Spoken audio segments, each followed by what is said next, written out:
Yonkers Joe, he's like a card and dice mechanic who really spends his life kind of cheating people.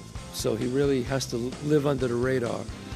But all of a sudden now his son is 21 years old. His son has been in this home for all his life, and his son has Down syndrome. And now that he has to start taking care of his son. And a guy like Yonkers Joe, who's this card mechanic and dice mechanic, doesn't want a lot of people really, he doesn't like to be noticed. I play Joe Jr., Chazz's son. My character doesn't really feel like he fits in Chazz's world, and I think he harbors a lot of resentment towards his father. And I think he gives his father a lot of obstacles to try to overcome. But I think it's through both of us kind of, as Chazz said, redeeming each other. And yeah, I think it's a really great film, to tell you the truth. It's going to be something else. Well, I hope you're right.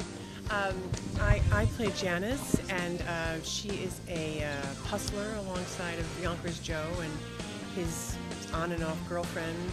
And Janice is from Yonkers and kind of a loser and kind of lonely, and actually helps these two come together. Want a four? Swing shift, table 6. They're going in and out. Look, they're out again. Go. You've been made. What are you talking about? Would you come with us, please? You too, sir? Were you cheating? What? Where's the dice? I don't have any dice. Get the hell out of here and don't come back.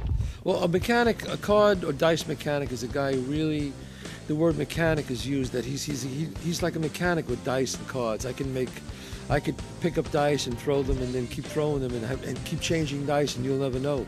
I could deal cards, and I could give you 4 aces, or I can give her 3 aces.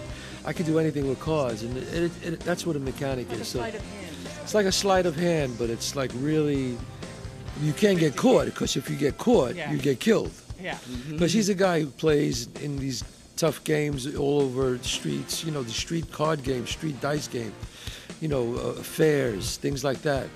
But if you get caught, you can get hurt. So you really have to have a lot of nerve to do this. So he's really good at what he does. No.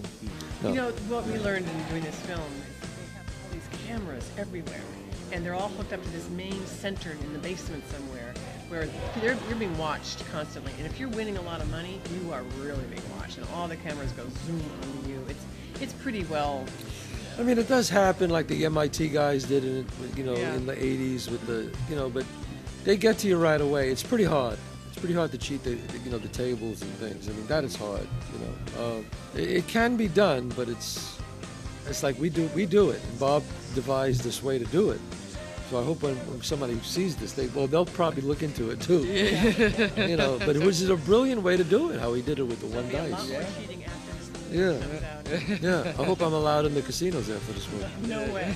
Listen, I came up with something. Grab the dice with an open hand. I'm going to whip it fast. We got about 8 or 10 rolls before the heat comes down. So every bet counts. Were there any good stories? I don't, we went out gambling a few times. I went out with one of the producers, Phil Ivory, Phil is one of the great gamblers today. He's also probably the best poker player in the world.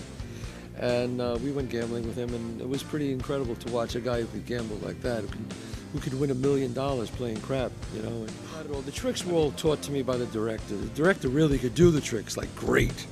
I mean, he was incredible at doing them. And some of the tricks I just had to learn, because I wanted to at least learn some of them, so you at least see my face on screen when I'm doing it. I just didn't want just total cutaways all the time, But Bob Celestino, who wrote and directed it, he's a magician with the cards and the dice. Well, his first film, that's how we did the budget for his first film.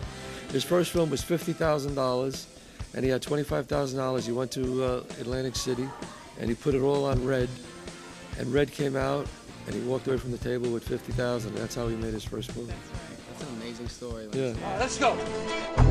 Academy Award nominee Chazz Palminteri, Academy Award nominee Christine Lahti, Thomas Guiry, Linus Roach, and Academy Award nominee Michael Lerner. Joe Duma, the winner!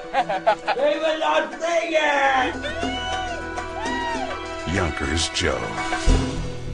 Tribeca is, it's become one of the top film festivals in the world with Sundance and Cannes and Venice. You know, so I'm happy to be all, you know, I'm a New Yorker. It's a New York film, and I love being here. It was started by my good friend Robert De Niro and Jane Rosenthal and Craig. So we're happy to be here. Yeah, I'm a native New Yorker from the Bronx originally, and this is a dream to have it at Tribeca. This is, you know, it's the one festival, you know, I always would have loved to go to. So this is great for me. I love it. Is this your first film at Sundance? We're not I mean at Sundance. Sundance, sorry, at Tribeca.